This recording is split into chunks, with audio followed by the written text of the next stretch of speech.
کیا آپ جانتے ہیں جب آپ کے دماغ میں گندے یا پریشان کن خیالات آتے ہیں تو حضرت علی رضی اللہ تعالیٰ نے اس کیفیت کے بارے میں ایک ایسی حکمت بیان کی تھی جو آج بھی انسان کو جھنجھوڑ دیتی ہے۔ یہ بات صرف آج کے دور کی نہیں بلکہ صدیوں پہلے بھی انسان اسی کشمکش سے گزرتا تھا،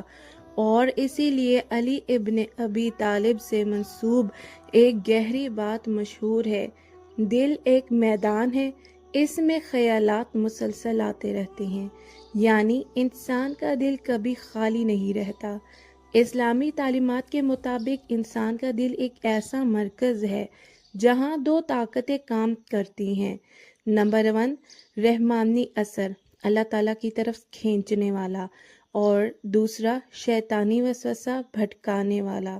اور حضرت علی کی حکمت ہمیں یہ سمجھاتی ہے کہ دل میں آنے والا ہر برا خیال حقیقت نہیں ہوتا، بلکہ یہ ایک آزمائش ہوتی ہے۔ وسوسہ کیسے آتا ہے؟ شیطان انسان کے دل میں برا خیال ڈالتا ہے اور پھر انسان گھبرا جاتا ہے کہ یہ میرے اندر کیوں آ رہا ہے، لیکن اصل راز یہ ہے، شیطان خیال ڈالتا ہے،